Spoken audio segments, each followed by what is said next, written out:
자, 상품 티계정에 자, 일단 우리 그 이론이 계산 문제, 회계 쪽에서 계산 문제가 잘 나오는 게 상품 티계정하고 나중에 이제 원가 회계 쪽 가시면 또 이제 우리 또 재고 자산이 총 3개가 있다라고 했잖아요. 거기서 잘 내니까 꼭 반드시 이 상품 티계정 이해 대비하셔야 되고 이건 실기하고도 관련이 있어요. 자, 일단 별표고요.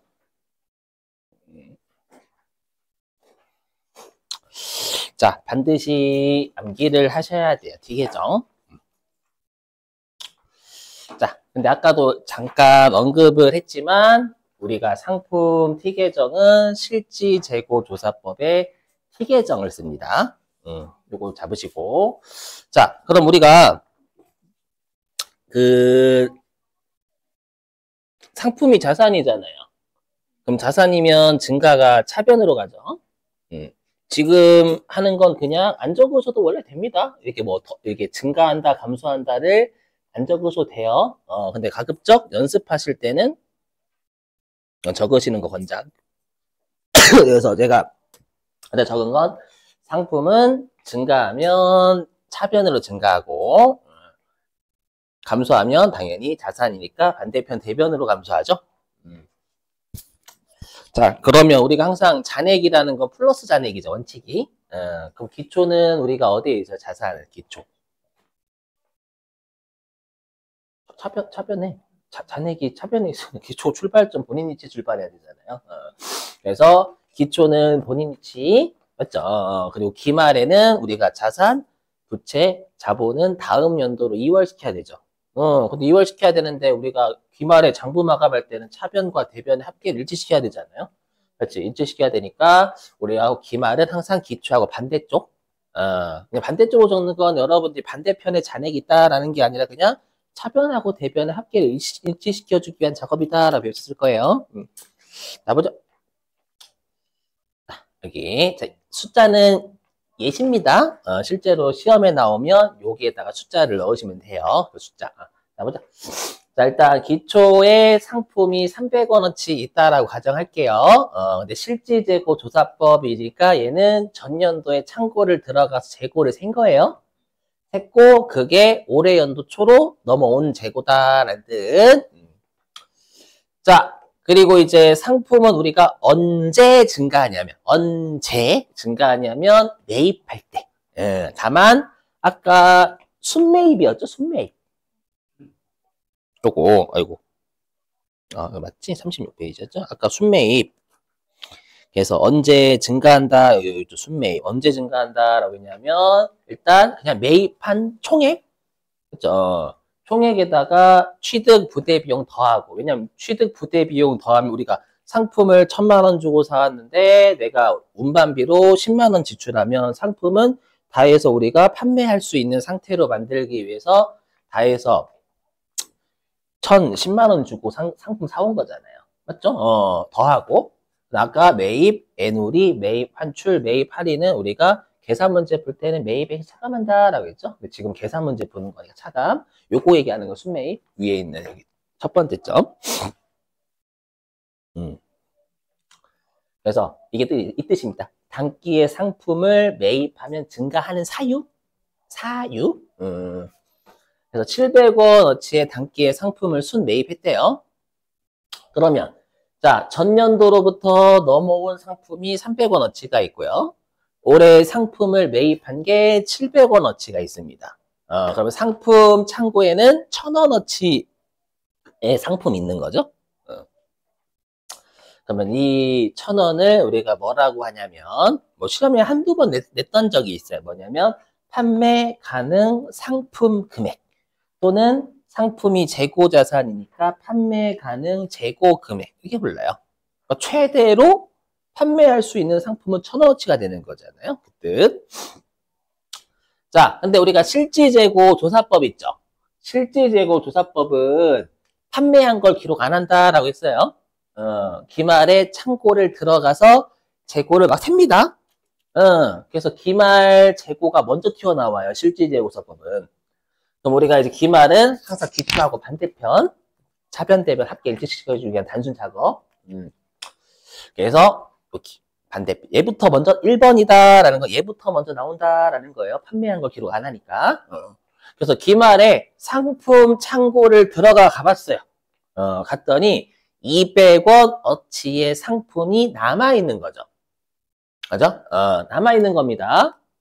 그럼 나머지 800원은 우리가 아까도 잠깐 넌지시 언급드렸지만 실지재고조사법은 창고 바깥으로 나가면 다 팔려서 나갔다라고 봐요. 그죠? 그래서 우리가 상품은 구입할 때 원가로 구입하니까 상품은 언제 감소하냐면 팔릴 때 감소하는데, 그죠? 팔린 상품의 원가가 매출 원가잖아요. 그래서 상품은 금액이 어떤 걸로 감소하냐면 매출 원가로 감소하게 돼 있어요. 그래서 이렇게 여러분들 이렇게 하면 차변과 대변의 합계가 기말의 일치. 그래서 이제 시험에서 요 상품 매출원가 얼마인가 잘 물어보죠. 그래서 이게 이제 계산 문제 대비고요. 그 다음에 이제 우리 시험에 나중에 이제 회계 1급은 회계 1도 최근에 내기 시작했어요. 이게 이제 회계 1급보다는 세무 2급이 많이 나오지만 그쪽을 대비하기 위해서 집중 빡 해주셔야 돼요. 우리 세무 2급까지 하니까. 뭐냐면 이게 실지재고조사법이요. 요거를 알고 계셔야 나머지 애들이 이해가 돼요. 뭐냐면 자, 실지재고조사법은요. 창고 바깥으로 나간 재고 있죠. 이 재고를요. 그냥 무조건 전부 팔려서 나갔다라고 가정을 해요. 그냥 판매한 걸 안 세니까 그냥 창고 바깥으로 나갔으면 무조건 팔려서 나갔겠지라고 봐요. 맞죠? 진짜예요. 요거. 이게 일단 여러분들이 받아들여 주셔야 그 다음 하는 게 이해가 됩니다. 그런데 이제 문제가 있어. 어떤 문제가 있냐면 만약에 요 800원어치의 재고 있잖아요. 요 800원어치의 재고를요. 도둑이 다 훔쳐갔대요. 예를 들어가지고 도둑이 다 훔쳐갔대. 그럼 창고 안에 숨어서 있지 않겠죠? 맞죠? 도망갔겠지, 들고. 그럼 창고 바깥으로 들고 도망간 재고가 800원이에요. 그럼 매출원가는 있어요, 없어요? 없어요. 매출원가 어디 있어요? 다 도둑 맞았는데. 맞죠? 근데 실지재고조사법은 그냥 창고 바깥으로 나가면 그냥 다 매출원가화 시켜요, 무조건. 맞죠? 판매한 걸 세진 않았으니까. 판매한 걸. 그래서 어떤 문제가 있냐면 실지재고조사법은 기말 매출 원가를 과다하게 적을 가능성이 존재를 해요. 여기. 그래서 매출 원가를 과다하게 적을 가능성이 존재한다. 그래서 짜증나는 게 이런 게 나온 거예요. 뭐가 나왔냐면 여기.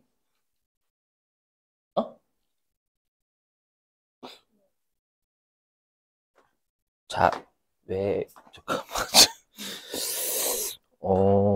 좀 당황스러운데? 잠깐만요. 죄송해요, 여러분들. 쏘리. 제가 이건 PPT를 안 가지고 왔는데. 물론, 제 거는 전 있어요.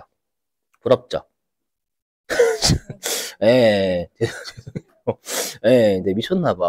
좀 죄송합니다. 부럽죠는 농담입니다, 여러분들. 그냥, 죄송해요. 그냥 할게요. 왜 이걸 안 넣어놨을까? 원래 같이 연결해서 넣었는데, 나중에 한꺼번에 열릴게요.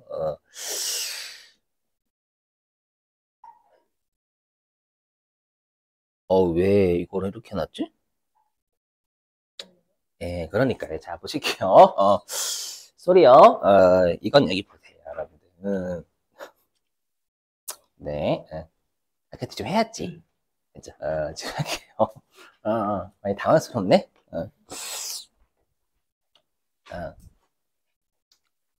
그러니까 기말재고 자산에 포함, 제가 이제 단기중이랑 결산을 따로따로 해가지고, 근데 이건 연결시켜서 같이 해야 돼요. 단기중도 시험에 내니까. 그렇죠?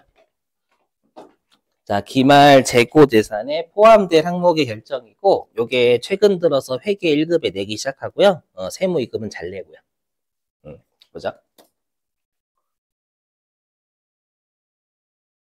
자, 그러면 해석하면 기말 재고 자산에 포함될 항목의 결정이니까 우리가 지금 보실 게 왜 더하냐라는 거. 왜 도대체 왜 더해?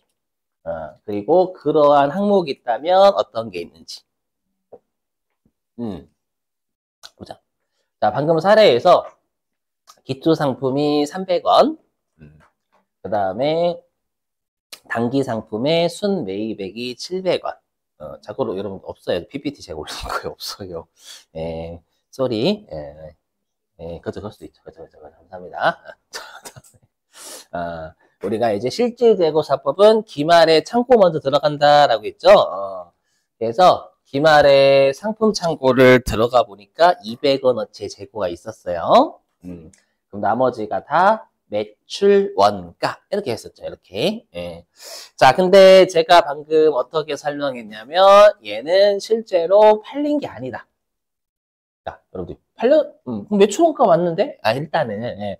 팔린 거라고 완벽하게 볼 수는 없다. 그냥 정확한 의미로는 창고 바깥으로 나간 상품 재고가 800원어치 있다라는 거예요. 정확한 의미로는. 자, 그래서 회사가 예를 들어가지고 이 창고 바깥으로 나간 상품 재고의 800원 내역을 분석을 해본 거예요. 분석을 해봤더니 실제로 700원어치는 팔려서 나간 게 맞아요. 원가가. 근데 나머지 100원은요. 회사가 예전에 한번 이 100원짜리를 귀중품인데 도둑 맞은 적이 있어가지고 불안해서 회사 사무실에 잠시 임시 보관하고 있대요. 100원을. 그럼 여기에서 정확한 매출 원가는 얼마가 돼야 돼요? 정확한. 맞아요. 팔린 것의 원가니까 매출, 팔린 것 700원어치만 매출 원가가 돼야 돼요. 그죠? 근데 여기는 매출 원가 800원이라고 돼 있단 말이에요. 그죠? 그러면 요 매출 원가가 700원이 되기 위해서는 요 계산식에서 이 계산식 셋 중에 어느 하나에서 조정을 해줘야 되는 거예요, 당연히. 이해되세요? 그럼 어디 조정하냐면, 자고로 지금 우리 실질재고 조사법의 논리를 쓴다면서요. 그럼 실질재고 조사법에서 기초상품은 전년도 말 재고니까 실제 셌던 거고, 전년도 말에. 그 다음에 매입액 기록한다면서요. 이 700원도 맞는 거예요. 맞으니까 조정할 곳이 요 기말 상품 200원 여기에서 조정할 수밖에 없다라는 거예요. 그러면 여기에 있는 기말 상품이 얼마가 돼야지만 매출 원가가 정확하게 700원이 되는 거예요. 300원이. 그래서 어떻게 하냐면 여기 사무실에 보관하고 있는, 오해하시면 안 되는 게 사무실에 보관하고 있는 재고가 아니라 뜻이 뭐냐면 창고 바깥으로 나간 재고지만 팔리지 않은 재고다라는 뜻입니다. 창고 바깥으로 나갔지만 팔리지 않은 재고 있잖아요. 얘는 기말 상품에, 그리고 오해하시면 안 돼요. 기말 상품에 가산을 하거든요. 왜 가산하냐면 이거 빼는 게 300원이 돼야 정확한 매출 원가가 700원이 도출되는 거잖아요. 근데 아까 제가 뭐라고 했냐면 예전에 도둑 맞아가지고 임시 보관하고 있는데 다시 창고에 쑤셔 넣으면 다시 도둑 맞을 수 있어요. 그래서 창고에 다시 집어넣는 게 아니라요. 개념적으로 가산한다. 개념적으로 있다라고 생각하고. 선생님 없는데 왜 있다고 생각해? 일단은 개념적으로 있다라고 생각하고 더하면 정확한 매출원가 700원이 산정이 된다라는 거예요. 이렇게 개념적으로 더하면. 그래서 시험에 그럼 이거를 지금 사례로 출제를 하면 어떻게 출제하냐면 이렇게 출제해요. 어떻게 출제하냐면 회사가 기말에 상품 재고를 들어가 봤더니 200원의 재고가 실제로 있었고 사무실에 보관하고 있는 상품이 100원이 있다고 가정한다. 정확한 기말 재고를 구하시 이렇게 출제한단 말이에요. 이걸 실기로 내거나 아니면 계산 문제 내거나 그럼 여러분들은 300원이라고 답하셔야지 200원 했다간 지읒되는 겁니다. 진짜로요. 요 사례 놓고 보면. 알죠? 그래서 왜 결론. 그럼 왜 기말 재고에 개념적으로 있는 것처럼 더하냐라는 거예요. 왜 그러냐면 아까 그랬죠. 실제 재고 조사법은 창고 바깥으로 나가기만 하면 다 매출 원가 환를 시켜버려 무조건. 맞죠? 근데 팔려서 나간 재고는 매출 원가가 맞아요. 맞죠? 근데 팔리지 않고 나간 재고는 매출 원가가 되면 안 되는데 매출 원가에 버젓이 들어가 있는 거예요. 그렇죠? 그래서 실지 재고 조사법의 논리상 빼는 놈에 더해야 정확한 매출 원가 700원 지금 사례에서 산정이 된다라는 거예요. 즉 매출 원가가 되지 않게 하기 위해서 개념적으로 빼는 곳에 더한다라는 거예요. 아셨죠? 일단 자, 그러면 이거는 안 나옵니다, 시험에. 이건 이해를 돕기 위해서 제가 지금 여기에 있는 건 엔드 하는 거예요. 뭐냐면, 그러면 기말 재고에 지금 가산한 금액이 100원이잖아요. 그럼 이걸 언제 기말 재고에 개념적으로 있다라고 생각하고 더하냐라는 거예요. 첫 번째, 창고 바깥에 있다. 방금 설명했지만 실제 재고 조사법은 창고 바깥으로 나가기만 하면 다 매출 원가 시킨다라는 뜻입니다. 그죠? 그리고 안 팔려야 돼요. 안 팔려야 돼. 팔리면 매출 원가 맞아. 맞죠? 안 팔려야 됩니다. 그리고 요거 지금 사례에서 사무실에 보관하고 있는 상품 재고는 내 거예요? 남의 거예요? 내 거, 내 거야지. 남의 걸 내 재고에 하는 것. 이제 이 자동차는 제 겁니다. 그 짤이랑 똑같은 거예요. 있잖아요. 여러분 가끔씩 짤, 그죠? 아나운서분이 예전에 뭐 자동차 뭐 해가지고 이제 이 차는 제 겁니다. 그 패러디 있는데. 그러니까 네 것도 내 거, 내 것도 내 거 하는 거 있잖아요. 여러분들. 예. 미친놈인 거. 남의 재고를 이제 내 거다. 이건 썩을 놈이에요. 썩을 놈.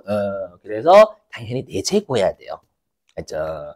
요 세 가지 요건을 모두 만족해야 되는데 시험에 예를 내진 않아요. 전 이 예를 돕기 위해서 써놓은 거 일단. 그러면 지금 우리가 보신 게 뭐냐면 기말 재고의 왜 첫 번째 왜 포함을 하는데 이걸 보시면 돼요. 이거 물음표로 보냐? 이게 첫 번째. 그러면 그러한 항목이 뭐가 있냐? 두 번째. 이렇게 두 가지입니다. 두 가지. 예. 꽤 중요합니다. 많이 중요. 항목. 자, 미착품. 자고로 미착품 개정 과목이긴 합니다. 재고자산 개정 과목이에요. 미착품 이 회사 적어놨나? 아니 어떤 회사 혹시 미착품 적어놨나?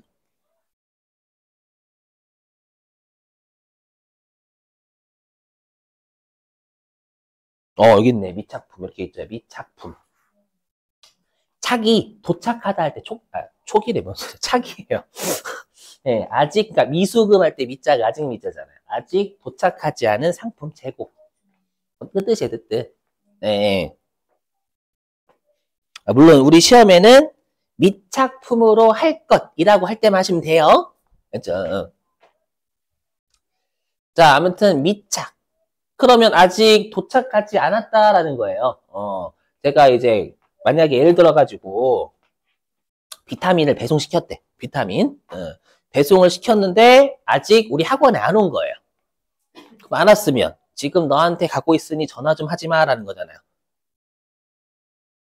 그럼 전화하시는 분 있잖아. 그죠? 네, 죄송해요. 전화하지만 무시. 그죠? 지금 너한테 가고 있어. 그래서 운송 중인 상품이라고도 해요. 자, 그럼 보죠. 요게 자, 화면 좀 보세요. 뭐냐면 자, 지금 우리나라에 현대백화점 있죠? 현대백화점이 구두를 미국에서 수입을 한대요. 그래서 미국이 판매자, 수출하는 국가, 우리나라가 수입하는 국가. 자, 근데 자고로 지금 하는 미착품이 여기 있자, 지금 하는 거, 지금 하는 건 회계의 이론이 아니라 정확하게는 우리가 무역거래 쪽에서 무역거래를 회계에서 가지고 온 거예요, 그냥. 그래서 뭐냐면 이렇게 우리가 이제 외국과 거래를 할 때 주로 어떤 운송수단 가지고 거래를 많이 해요? 배, 예, 갑자기 비행기라고 하시는데 그 비행기 이용하면 얼마나 비싼데. 돈이 남아도는 비행기지. 맞죠? 긴급 소송이 아닌 이상 배로 옵니다, 배. 그래서 소말리아 해적도 있는 거잖아요. 그래서 탈취하려고. 자, 근데 지금 12월 31일이래요. 즉, 미국에서 배를 타고 지금 우리나라 오고 있는 거예요. 배 타고. 근데 이제 12월 31일이 되면 대부분의 회사들이 결산을 합니다. 그럼 결산을 할 때 우리 회사의 기말 재고가 얼마인지, 그죠? 그 다음에 매출이 얼마인지 이런 것들 판단해야 돼. 매출원가 얼마인지. 그래서 이제 기말 재고, 우리 기말 재고니까 기말 재고를 판단해야 되는데 문제가 있어요. 어떤 문제가 있냐면 지금 미국 판매자한테 없죠, 이 구두가. 그렇다고 우리나라의 현대백화점에도 없어요. 그럼 이 구두는 백거? 그럼 이상하네. 백거가 뭐야? 그죠? 그래서 무역거래에서 이렇게 운송 중인 상품 있죠? 이렇게 운송 중인 상품을요, 누구의 것으로 볼 건지, 누구의 것으로 볼 건지를 가정을 해. 가정. 누구의 소유로 볼 것인지. 그죠? 무역거래. 예. 그래서 나온 게, 일단 배에 실는 걸 우리가 선적한다라고 합니다. 선적. 그래서 선적은 판매자가 합니다. 그죠? 그래서 판매자가 있는 곳이 선적지, 그리고 구매자가 있는 곳이 도착지. 그죠? 이게 그래서 누구의 소유로 볼 것이냐로 나온 게 선적지 인도 조건하고 도착지 인도 조건이에요. 근데 언젠가는 어디에 도착해요? 현대백화점 우리나라 도착해요. 지금 사례에서. 언젠가는 우리나라 도착할 거니까 언젠가는 구매자께 될 거란 말이에요. 핵심은 이게 포인트입니다. 언제 구매자의 것이 되느냐가 포인트예요. 언제. 그럼 선적지 인도 조건을 말 그대로 판매자가 배에 딱 실어요. 그럼 바로 구매자께 됩니다. 그죠? 그게 선적지 인도 조건이에요. 그 지 이러고 욕한 거 아니고 그 지에 구매자께 되는 거예요. 그럼 선적지면 선적하면 구매자 거고, 도착지 인도 조건은 도착했을 때 구매자께 되는 거예요. 이렇게 보는 겁니다. 그렇죠? 그럼 이제 문제가 뭐냐면 이제 선적지 인도 조건에서는 누구의 재고로 볼 것이며 도착지 인도 조건에서는 누구의 재고로 볼 것이냐, 이게 문제가 돼요. 그죠? 자, 그러면 선적지 인도 조건 해보겠습니다. 자, 그럼 우리가 선적지 인도 조건에서는 선적을 하면 바로 누구께 돼요? 그렇죠. 선적하면 바로 구매자께 되잖아요. 그래서 여기서 선적지 인도 조건에서 내 거다 요건은 구매자가 만족을 해요. 맞죠? 선적하면 바로 구매자 거니까 내 거다는 구매자 거잖아요. 선적지 인도 조건은. 그죠? 그럼 나머지 두 가지 요건을 구매자가 만족하면 구매자가 개념적으로 저 구두가 우리 재고다라고 생각을 해줘야지. 이해되세요? 아까? 자, 그러면 구매자 입장에서는 내 창고에 없죠? 창고 바깥에 있는 거 맞아요? 그죠? 또 구매자는 파는 사람이 아닙니다. 팔리진 않았다. 그래서 선적지 인도 조건에서는 우리가 구매자가 세 가지 요건을 모두 만족해요. 만족하기 때문에 구매자가 개념적으로 본인 재고라고 생각을 해줘야 돼요. 반드시. 이게 가정이에요. 인도 조건은 가정입니다. 가정. 그럼 거꾸로 얘기하면 선적하면 판매자는 판 거예요. 그냥. 팔았으니까 우리가 무역거래는 대부분 선적지 인도 조건 쓰거든요. 세법은 나중에 배우시겠지만 세법은 무조건 선적지 인도 조건이에요. 세법은 선적하면 바로 팔린 거예요. 무조건. 아무튼 그 세법이고, 그러면 선적지 인도 조건에서는 판매자는 팔렸다라는 건 본인 재고 아니다라는 겁니다. 제외. 그리고 구매자는 본인 재고가 맞아요. 가산. 그러면 시험에 어떻게 출제하냐? 아까로 따지면 구매자가 재고를 들어가 봤더니 200원 있다. 그리고 선적지 인도 조건으로 운송 중인 상품이 100원어치 있다. 이렇게 출제하는 거예요. 정확한 기말 재고를 구하시오. 또는 입력하세요. 이렇게. 그러면 300원 이렇게 잡으셔야 된다라는 거예요. 이해되세요? 근데 만약에 판매자가 선적지 인도 조건으로 운송 중인 상품이 지금 있는데 판매자를 내는 거예요. 그럼 그때는 제외니까 200원만 입력하시는 거고. 이해되세요? 문제 풀어볼게요, 여러분. 그래서 제가 여기다 가까이 놓은 건 개념적으로 구매자가 본인 재고라고 생각을 해야 된다라는 거예요. 자, 그 다음에 도착지 인도 조건. 그럼 도착지 인도 조건에서 내 거다 요건은 도착해야 구매자께 되는 거기 때문에 그럼 도착 안 했잖아요. 그럼 도착지 인도 조건에서는 내 거다 요건은 판매자가 만족을 합니다. 맞죠? 자, 그럼 판매자가 나머지 두 가지 요건을 만족한다면 판매자가 개념적으로 가산해야 되는 거예요. 그럼 판매자는 지금 요 구두가 본인 창고 바깥에 있어요? 네.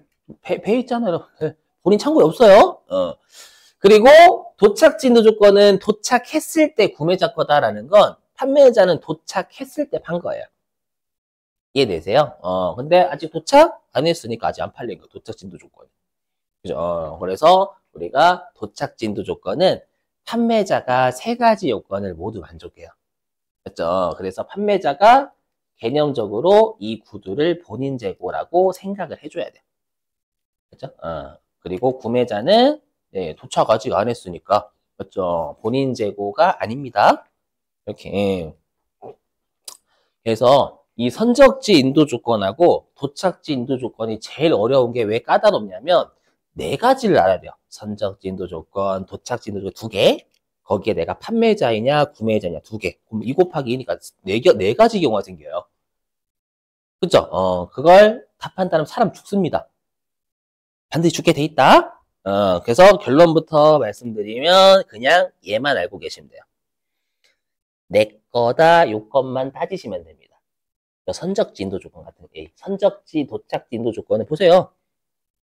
지금 선적지 인도 조건에서는 구매자가 내 거다 요건 만족했잖아요. 그래서 여기 선적지 인도 조건은 여기 어디 갔어? 구매자가 가산했잖아요. 이게 맞죠? 그 다음에 도착지 인도 조건에서는 지금 판매자가 내 거다 요건 만족했죠. 근데 여기 도착지 인도 조건 판매자가 가산했잖아요. 맞죠? 그러니까 하고 싶은 말은 뭐냐면 선적지 인도 조건하고 도착지 인도 조건은 경우가 네 가지 짜증나는데 이것까지 판단하면 사람 죽어요. 그렇죠? 그래서 그냥 내 거다 요건을 만족하는 선적하면 구매자 거니까 선적지 인도 조건 구매자 가산. 이렇게 그 다음에 도착지 인도 조건은 도착했을 때 구매자 거니까 도착 안 했기 때문에 판매자가 가산. 이렇게만 하시면 된다라는 거예요. 맞죠? 우리는 어떻게든 서울로 가면 되잖아요, 여러분들. 이 요건 안 낸다는 게 처음에 세 가지 요건을 서술사서 이렇게 안 내렸을 때. 재밌죠? 재미없어? 여러분들, 우리 어쩔 수 없잖아.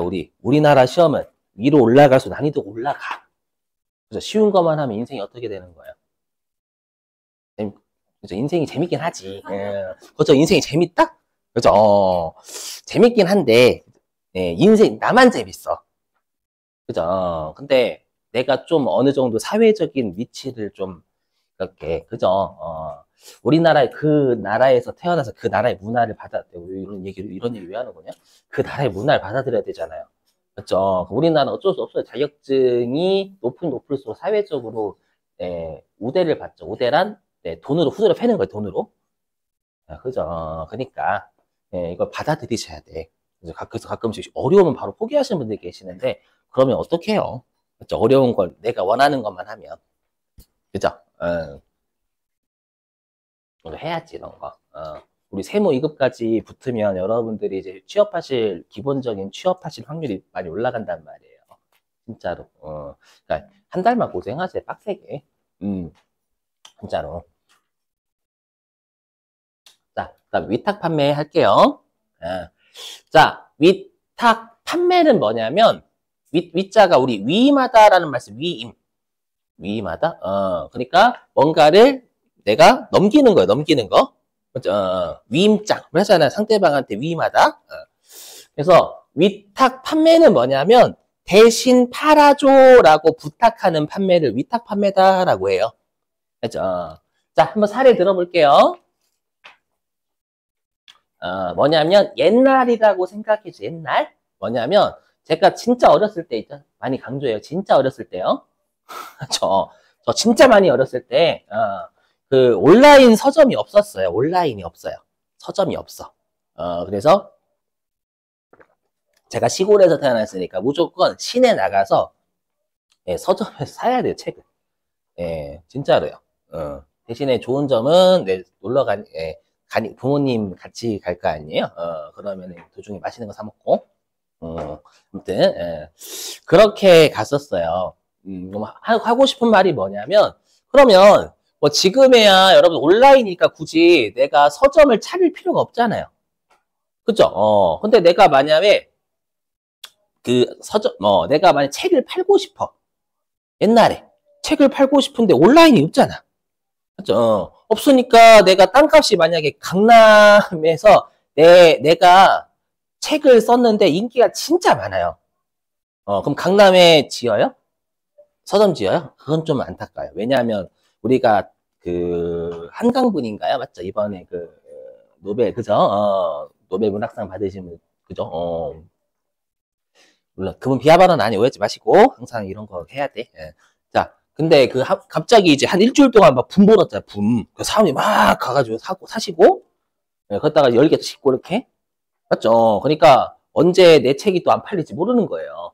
예전에. 예. 그래서 강남이나 이런 비싼 데에 청담동이나 아니면 광교나 요런 데에 내가 서점을 차리기에는 좀 네, 좀 그렇고 만약에 내가 임차를 한다라고 너무 비싸 임차료가.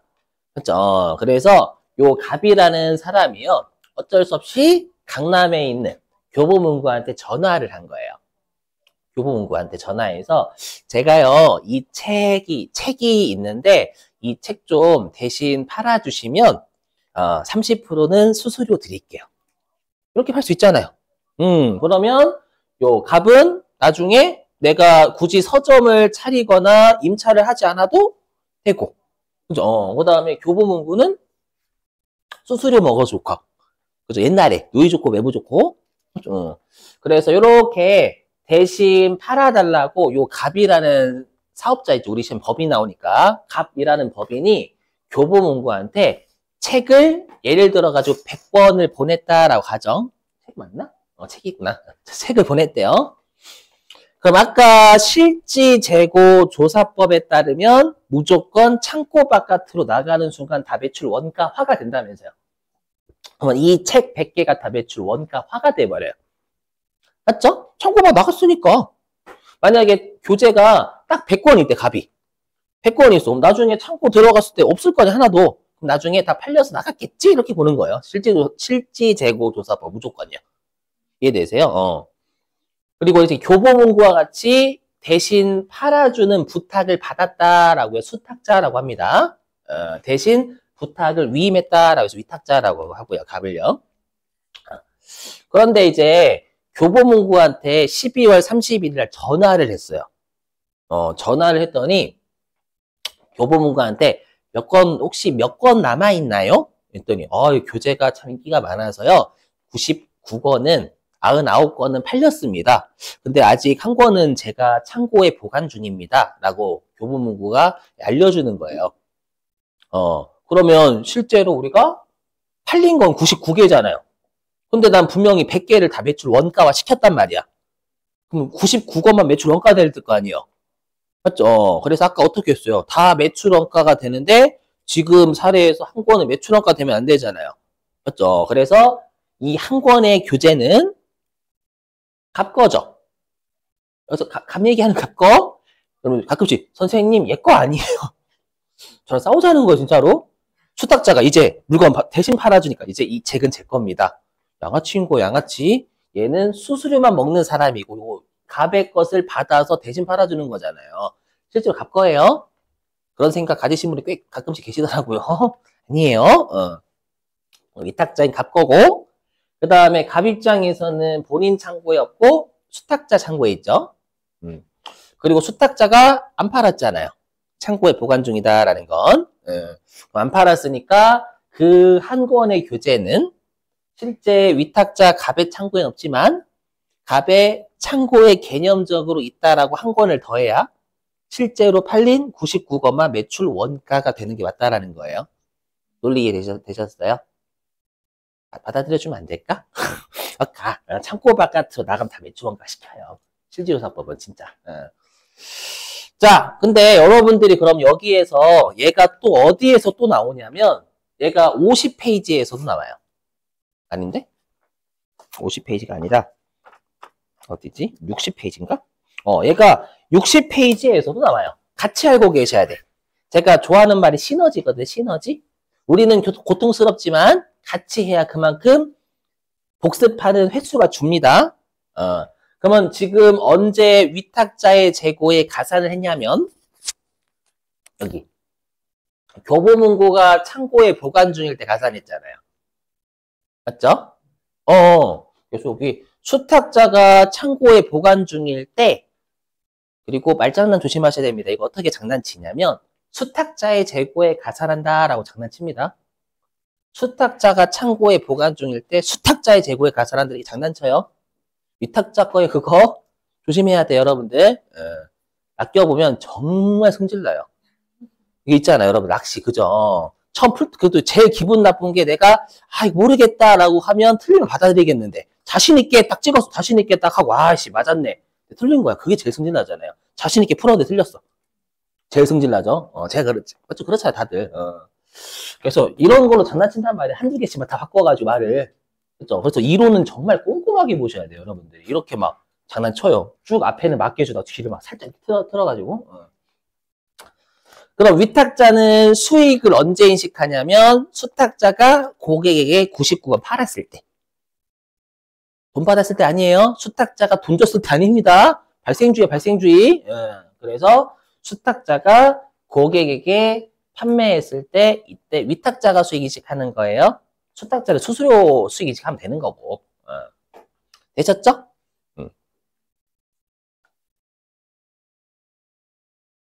좀만 참아봐요. 이거 하고 쉴게요. 또 문제 풀고. 자, 시용 판매.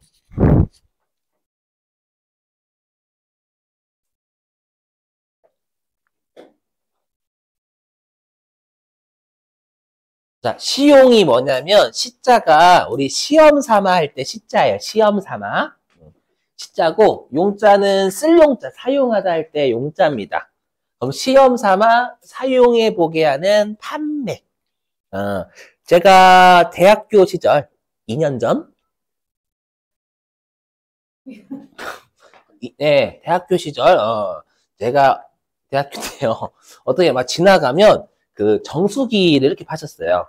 정수기를 일단 막 명함 주시면서 정수기 사용해보래. 괜찮다고. 맞죠? 사용해보고 명함 주시면서 나중에 만약에 혹시나 살 의향이 있으면 전화 달라고 명함 주시는 거예요. 그게 시용 판매고 제가 알기로는 요즘은 그걸 학습지를 이렇게 하는 걸 알고 있어요. 학습지 맞나요? 학습지 아주머니들 오셔가지고 한번 일단 학습지 보시라고 써보시라고. 그죠? 그리고 애기들이 혹시 마음에 들어하면 대부분 어머님들 사시잖아요. 그죠? 그렇게 하는 판매를 시용 판매라고 해요. 아시죠? 그래서 그렇게 보내는 물건. 우리가 배송할 때 송자가 보내 송자잖아요. 배송. 그래서 시험 삼아 보내는 송. 물건이다라고 해서 시용 판매 시송품 같은 말입니다. 자, 사례 들어볼게요. 자, 갑이 책상을 파는 업, 책상? 근데 요즘은 책상이 막 올라갔다 내려갔다 이렇게 하잖아요, 여러분들. 심지어 이렇게 눕혀지기도 하고. 신기하던데, 진짜로. 그 책상이 그래요. 깜짝 놀랐어. 저희 학원에서도 실제 왔었습니다. 책상 한번 해보라고. 한 3, 4년 전에. 예. 근데 어떻게 대부분, 한번 써볼게 하고, 며칠 써본 다음에, 안 살 거야. 죄송합니다. 이렇게 하잖아요. 양아치는 아니지. 그렇죠. 왜 그럴 수밖에 없냐면, 완전 경쟁이면, 특히 우리가 이제 정수기나 이런 것들은 대부분 알려진 브랜드 산단 말이에요. 코웨이나 이런데. 맞죠? 그럼 당연히 완전 경쟁인데 좀 유명한 회사 과점이야.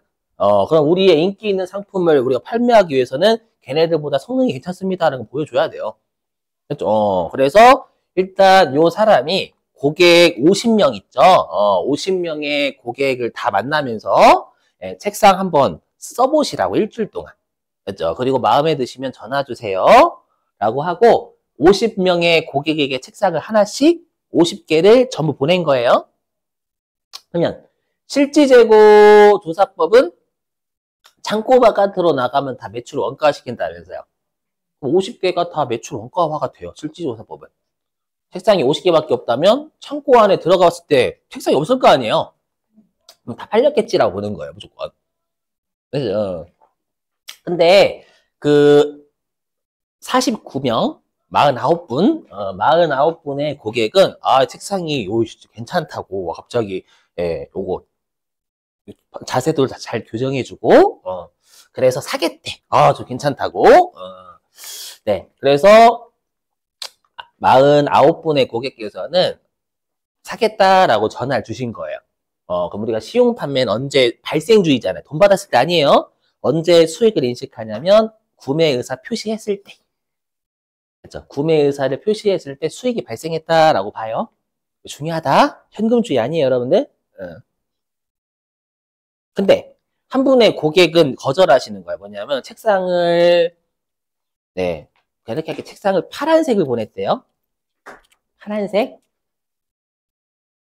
보냈대. 네, 그랬더니 미안한데 나 지금 어느 정당 지지자라고 파란색만 보면 경기를 이렇게 그래서 중립이야? 아니 진짜 이렇게 살에 들려고 그래. 그냥 그나마 뭐 그냥 제 딴에는 재밌는 제 딴에는 그래서 난 진짜 보기만 해도 벌써 경기 느낀다고 그거 빨리 가져가라고 받아들여줘요 여러분들. 신고하지 말고 저는 아무것도 아니에요 진짜로. 전 중립이야 무조건. 그래서 빨리 가져가래. 그러면 그 한 개의 책상은 갑 책상 맞죠? 그리고 갑에 창고에 없어요. 그 고객한테 있잖아요. 거절하신 분. 그 다음에 안 팔렸죠. 구입의사 거절하셨으니까. 그러면 그 한 개의 책상은 50개를 다 매출 원가 시켜버렸잖아요. 그러면 그 한 개의 책상은 갑에 창고에는 없지만 창고에 있는 것처럼 아까 기말 재고를 빼서 매출원가고 하니까 매출원가 이미 50개 됐잖아. 빼는 한 개 기말 재고에 개념적으로 있다고 생각해야지만 실제로 49개 팔린 구매 의사 표시한 49개 매출 원가 되겠지. 그 논리 전부 다. 그죠? 그래서 언제 기말 재고에 가산하냐면 구매자가 구매 의사를 표시 안 했을 때. 같이 알고 계셔야 돼. 둘 다 나와요. 시험에 잘 나옵니다.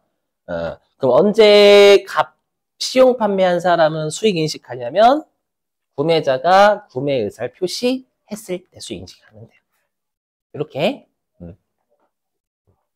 하나만 더. 자, 할부 판매인데 여기서 또 주의하실 게 있어요. 여러분들 할부로 물건 사보신 분들은 아실 거예요. 물건부터 먼저 넘겨받으세요. 돈부터 먼저 주세요. 물건부터 먼저 받으시잖아요. 그죠? 그러면 상대방도 물건부터 먼저 인도한다라는 거예요. 그리고 대가를 2회 이상 나누어서 받는 게 할부로 파는 거죠. 그죠? 근데 회계는 할부로 파는 게 재화란 말이에요. 재산적 가치가 있는 거. 우리 회계에서 재화는 언제 수익이 발생했다라고 봐요. 인도했을 때.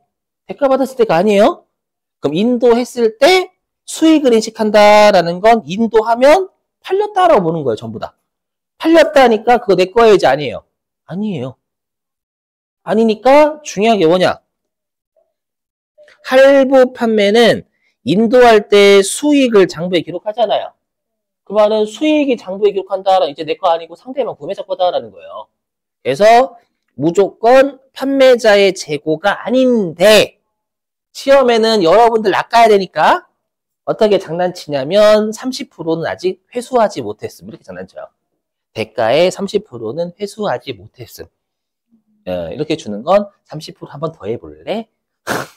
그죠? 꼬시는 거야. 30% 돈 안 받았다? 현금주의라고 알고 있지? 한번 더 해봐.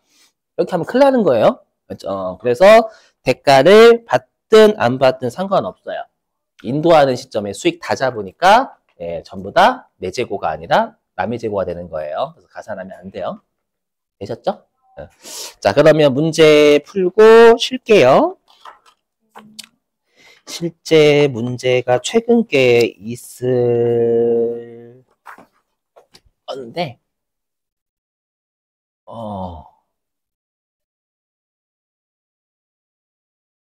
없나? 117에 4번? 있어요? 4번? 아닌데?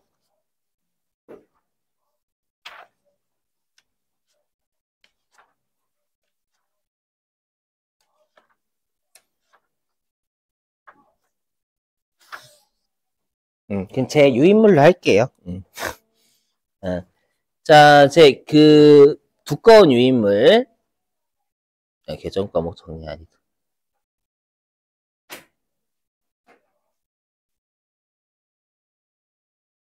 아마 기말재고의 가산 어디가 있는데?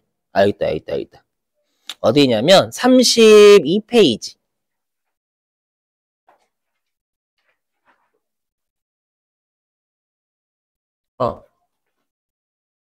32페이지에 여러분 일단 1번하고 2번 해보실래요? 2번은 하나 안 배운 게 있는데 바로 해볼게요, 제가.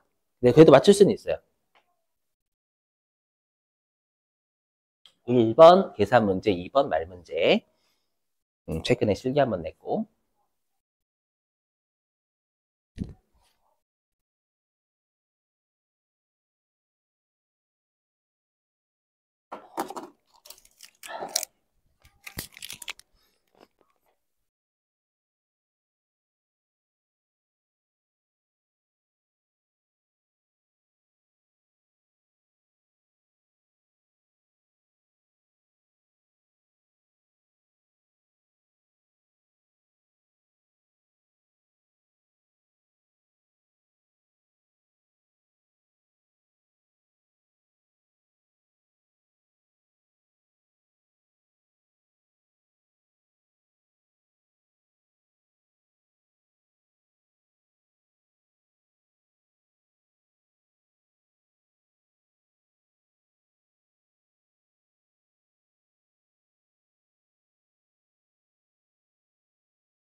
보관 중. 근데 있네. 여기 수탁자가 보관 중이라고. 네, 그럼 얘도 더 해야 되겠지. 자, 근데 시험에 가끔씩 도착지라고 하나, 목적지. 배가 향하는 목적은 구매자가 있는 곳, 판매자가 있는 곳. 판매자가 자기한테 보내? 자가자. 죄송해요. 이해되셨죠? 시험에 가끔씩 도착지라고 하는 목적지로 보낼 때가 있어요. 도착지는 조건이에요, 이거. 그렇죠? 그럼 도착해야 구매자 거. 맞죠? 그럼 도착, 운송 중이니까 그럼 도착 안 한 거. 그럼 판매자가 더해야 되는 거예요. 무조건 더하는 게 아니라 판매자인지 구매자인지 보셔야 돼요. 판매자, 구매자. 판매자. 판매하니 판매자라는 뜻이에요? 어렵죠? 재미없어? 판매한, 진짜 이렇게 가끔씩 선생님 안 주어줬는데 하시는 분들 계셔, 가끔씩. 좀 판매자예요. 그러면 도착해야 구매자 건데 도착 안 했으니까 판매자 가잖아요. 근데 답이 2번입니다. 맞나? 2번. 1번은 틀려요. 그 다음에 2번. 자, 일단 선적 진도 조건이래요. 그럼 선적하면 구매자 거니까 구매자가 가산해야죠. 근데 매입자가 구매자잖아요. 맞는 거? 그 다음에 동그라미 2번 적송품. 자, 아까 설명 못했다. 맞다. 이거 위탁 판매랑 같은 말이거든요. 뭐냐면 지금이야 여러분들 우리가 이제 위탁 예전에 저도 들은 거예요. 위탁 판매할 때 물건을 쌓아서 상대방한테 보냈대. 쌓아서. 그래서 이게 적자가 누적, 쌓을 적자. 맞죠? 그 다음에 송자가 보낼 송자. 그래서 쌓아서 보내서 위탁 판매를 했나 봐요. 그죠? 근데 어차피 위탁자라고 했어요. 위탁 판매라는 거예요. 근데 보니 여기 있죠. 수탁자가 제3자에게 판매하기 전. 그러니까 창고에 있다는 뜻입니다. 전이니까 위탁자의 재고 자산에 포함 맞지. 수탁자의 재고에 포함해서 틀린 거고. 그 다음에 동그라미 3번인데요. 우리 반품 조건부 판매라고 있어요. 이거는 나중에 세무이급 때 추가로 배워요. 그때 왜냐하면 또 세무이급 재무회계쯤 가면 또 이제 기억 속에서 얘가 지워져요. 전 여러분들 너무 잘 알아. 근데 저는 기억합니다. 왜? 맨날 하니까 수업을. 하니까 기억하지. 저도 안 하면 까먹어요. 나중에 탈 거다. 지금 하면 또 나중에 잊어버리면 또 저는 배웠죠. 여러분들이 저를 안 본단 말이야. 이렇게. 고개를 돌리셔요. 외면을 해. 다시 해달라고. 농담이고요. 그래서 반품 조건부 판매라는 게 있어요. 반품을 조건으로 하는 판매인데 이게 반품률을 회사가 과거에 평균을 냈던 대략 한 3% 정도 반품이 되는 거예요. 이걸 반품률을 합리적으로 추정할 수 있다라고 불러요. 근데 반품률이 오락가락해. 요때는 반품이 안 되고, 요때는 무지막지하게 반품이 되고. 그러면 우리가 반품률을 합리적으로 추정을 할 수 있잖아요. 그러면 판매했을 때 그냥 일단 수익 다 잡아요. 그렇죠? 그리고 3%는 이렇게 하면 또 여러분들 좀 아프실 텐데 머리. 미리 비용해요. 회계는 여러분들 실제로 반품됐을 때 비용하면 어떻게 돼? 그냥 그렇게 해. 투자자들이 있는데 우리 회사가 3% 정도는 거의 반품이 되더래요. 그렇죠? 그럼 어떻게 미리 비용 처리해야 돼요? 왜? 실제로 비용하면 자 주주 여러분 놀래켜 드릴게요. 반품됐다 짠 이렇게? 그렇죠? 안 그래요. 항상 우리가 보수적으로 해가지고 회사들은 위험이 발생할 것 같으면 마치 이거예요. 여러분들 우리 대손충당도 배우잖아요. 우리가 아파트 있잖아요. 공동주택 아파트 그 수리비 각각 내시잖아요. 수리비. 왜? 아파트 무너질 때 그때 하면 되잖아. 무너질 때는 아니고 죄송해요. 아파트 수리할 때 그때 하면 되잖아요. 왜 미리 추려? 심심해서? 그거 아니잖아요. 미리 그죠. 언젠가 수선이라는 게 발생할 거고. 맞죠? 그때 내라고 하면 안 내는 사람 많단 말이에요, 실제로. 그러니까 미리 충당하는 거지. 그랬다가 나중에 실제로 수리할 때 모았던 거에 수리하면 되는 거고. 그건 똑같아요. 맞죠? 그래서 투자자들한테는 실제로 위험, 비용이 발생할 것 같으면 미리 조기에 경고해줘야 돼요. 실제로 돈 지출했을 때가 아니라. 그죠? 아무튼 그거는 여기선 안 냅니다. 그래서 반품률을 합리적으로 추정할 수 있으면 그냥 다 매출 잡아요. 인도했을 때. 근데 합리적으로 추정을 할 수 없으면 고객이 살게요 라고 하면 휴 이렇게 살게요. 그러면 이제 반품 안 되는 거잖아. 감사합니다 하는 거고. 근데 고객이 반품하러 왔어. 근데 반품 기간이 끝난 거야. 고객이 저 반품할게요 라고 어떻게 하면 돼요? 꺼져. 이렇게. 아니, 꺼져는 농담이고. 맞죠? 죄송해요 고객님 반품이 끝났네요. 아쉽다 이렇게. 그래서 이거예요. 여기 반품률이 높다 있죠. 반품률을 합리적으로 추정할 수 없다. 맞죠? 없으니까 여기 있죠. 구매자가 사겠다 라고 하거나 아니면 반품기간이 종료된 시점까지는이니까 아직까지는 판매자가 본인 재고다라고 생각해야 돼요. 까지는이니까 이때 딱 돼서야 이때 수익 잡는 거예요. 전까지는 이 뜻입니다. 그 다음에 3번은 우리가 안 배웠지만 4번만 보면 알아요. 할부는 아까 대금을 회수하든 안 하든 무조건 판매자의 재고가 아니에요. 인도할 때 수익 다 잡으니까. 그죠?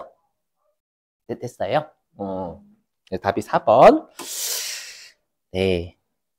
자, 쉬셨다가요. 4시 47분에 7분. 4시 47분에 4교시 할게요. 네.